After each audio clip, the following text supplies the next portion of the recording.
Salut zusammen und herzlich willkommen zu einer weiteren Folge von Swissinfo hier beim Martin. Das ist der. Da lass mich jetzt mal hardcore stehen! Finish him!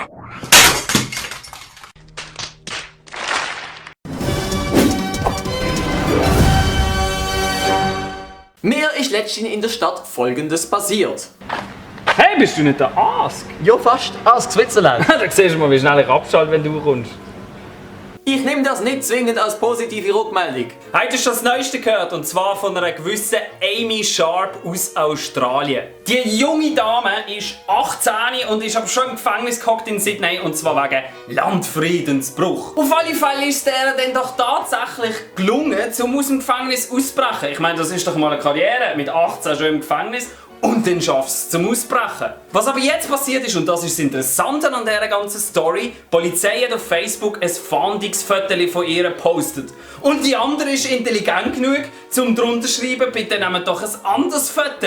Und sie hat, glaube ich, sogar noch eins angehängt oder so, nicht? Aber auf alle Fälle hat sie sich so bei der Polizei gemeldet und dann haben sie herausfinden, wo sie ist, und haben sie wieder verhaftet. Das heisst also, weil sie eitel war oder einfach nicht so weit überlegt hat, ich weiss es ehrlich gesagt auch nicht, wie man da drauf kommt, ist sie wieder im Gefängnis? Hat sie das Ding geotaggt? Jetzt mal ganz ehrlich, wenn du im Gefängnis bist und dann ausbrichst, was ist das allererste, was du machst? Handy vernichten?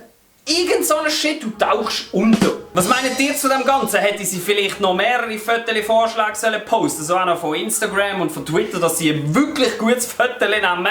Oder ist die einfach effektiv nicht so ganz der intelligenteste Mensch und komplett selber die Schuld?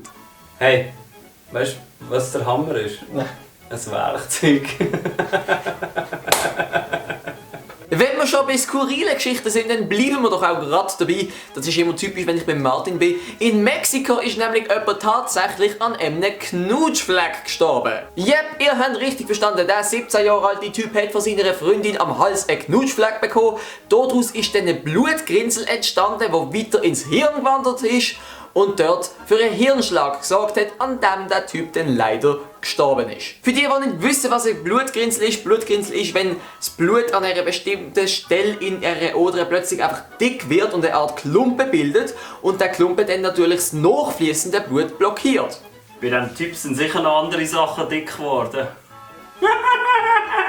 Wenn dann der Klumpen sich ins Hirn fortbewegt, ist das natürlich noch schlechter, weil dann hinten dran ein Stau entsteht, die Oder platzt und das ganze Blut sich dann im Hirn irgendwo verläuft, was natürlich nicht gerade gesund ist und eben schlimmstenfalls auch zum Tod führen kann. Was wäre eigentlich passiert, wenn die dann Fleischflöte gespielt hätte? Was ich mich auch frage, ist das jetzt Mord oder ist das Totschlag oder ist es fahrlässige Tötung? Irgendetwas muss es ja sein.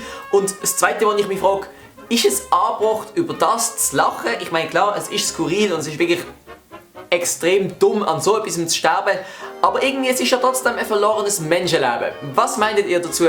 Ab in die Kommentare. Ihr habt sicher alle mitbekommen, letztes Jahr im November, dass leider der Norbert Castell, der Synchronsprecher von Homer Simpson, gestorben ist. Jetzt hat aber ProSieben endlich den Nachfolger bekannt gegeben, und zwar heisst er nicht mehr so ganz junge Mann Christoph Jablonka. Auf alle Fälle könnt ihr jetzt hier, Lionel, du mal im Schnitt das einblenden, so ein Stimmprobe von dem. Dann hören wir mal, wie das tönt. Kerzen? Saubere Bettwäsche? Bin ich in der Deko-Boutique eingeschlafen? Oh Gott, oh Gott. Und was meint ihr? Ich meine, für mich tönt er ziemlich ähnlich wie der alte Homer. Und ich glaube, das ist auch gar nicht so schlecht, weil die Leute haben doch amigs ein bisschen Problem, sich an neue Sachen zu gewöhnen, also am ich. Ich weiss es nicht, was findet ihr, was meint ihr dazu? Tönt er gut, tönt er komisch, tönt er anders, tönt er gleich? Oder findet ihr generell, also nach 26, 27 Staffeln Simpsons ist es jetzt endlich auch mal vorbei, bringen etwas Neues? Aber eben, ab der Staffel 27 will man das Ganze auf ProSieben sehen bzw. hören. Schreibt auf jeden Fall eure Meinung in die Kommentare rein, was ihr von dem Ganzen haltet, von dem neuen Dude. Vielen Dank fürs Zuschauen und jetzt kommt noch der Witz zum Schluss. Martin, wie nennt man eine Polizistin, die ihre Tage hat? Red Bull. Das ist gesehen. Tschüss. Wieso Bull? Ah. Hey Martin, nein, ich schwör, bitte. Bist du... Sag mir, dass das nicht ernst gemeint ist. Jetzt habe ich es gecheckt. Das lasse ich auch drin. Tschüss. Das kannst du genauso drin lassen, wie es weggeht und dann so, wieso Bull? Das ist gut. Ich kann es im Fall wirklich nicht checken. Hey, bist du nicht der Ask? Bist du nicht der Ask?